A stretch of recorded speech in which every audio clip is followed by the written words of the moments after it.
X and Y intercepts are used to help you figure out where the graph, a linear function, where it crosses the X and the Y axis. So the Y-intercept is going to cross on the Y-axis at a certain point, and the X-axis is going to cross on the X-axis at a certain point. And this is very useful because if you know the X and the Y-intercept, then you can quickly graph a linear function. Because it's pretty easy, and I'm going to show you how. It's pretty easy to figure out what the X and Y intercepts are, and you only need 2 points to graph a straight line. And so because you only need 2 points, if you have the X and the Y intercept, then you can connect the dots, and therefore you have your line or your graph. So again, the Y-intercept is where the graph crosses the Y-axis. Remember, your Y-axis is the vertical axis, and the X-intercept is where it crosses the X-axis right here, and that's your X-intercept, and this is the X-axis. So the way we figure that out is, okay, so here is an equation. It's in standard form. To figure out the X-intercept, we are going to substitute 0 in for Y. Okay, so let me say that again. To figure out what the X-intercept is, that's where it's going to cross on the X-axis, we substitute Y with 0. So we've got 2X is equal to, I'm going to plug in 0 for Y, and again I apologize, the handwriting's awful when this is recording, and that's equal to 8, okay? Oops, and I wrote plus right there. Let me fix that. So 4 times 0 is 0, so that leaves us with 2x is equal to 8, so therefore x is equal to 4.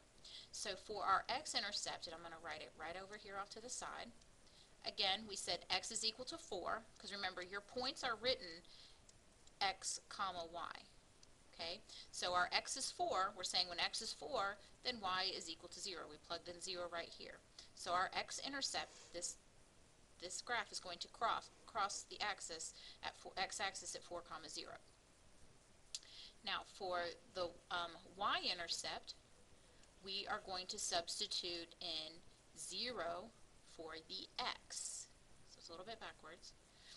Alright, so we're going to substitute in 0 for x. So this is going to be 2 times 0 plus 4y is equal to 8.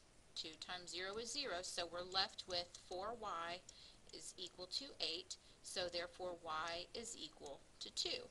So our Y-intercept, and again, points are written x comma y, our x is 0, and the y is 2.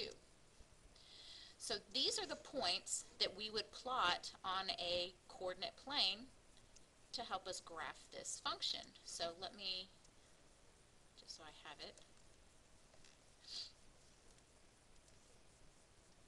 so I don't forget what it is.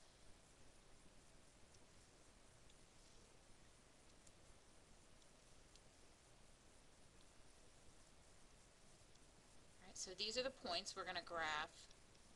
4 comma 0, again, this is our x-axis, so we're going to go over 1, 2, 3, 4, that's 4 comma 0, and then for y, we're going to go 0 comma 2, which is right here. Alright, so now I'm going to connect the lines.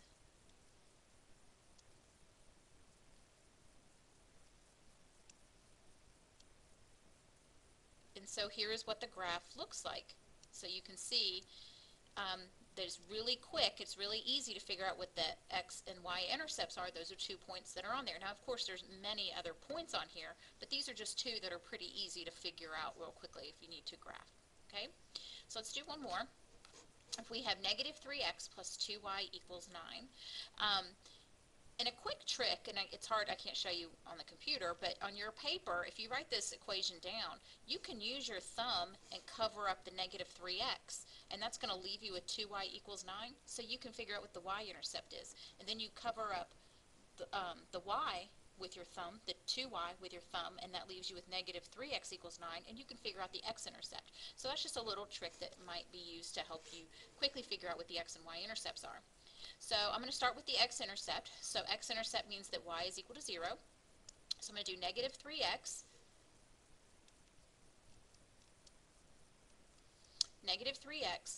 plus 2 times 0 is equal to 9. So again, this cancels out, so I'm left with negative 3x is equal to 9. So therefore, x is equal to negative 3. So my x-intercept is at negative 3, comma, 0. Now for the y-intercept.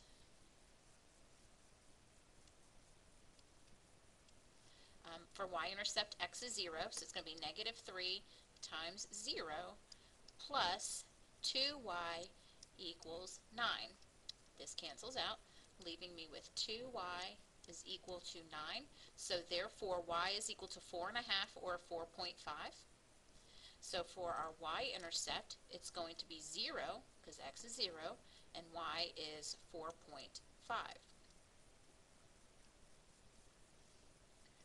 So now we're going to graph these just so we can see what it looks like.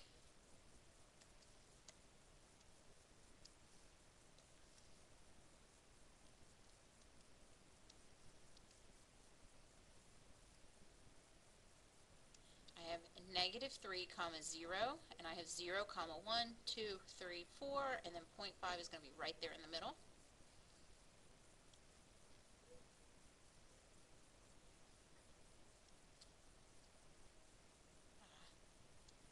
Sorry.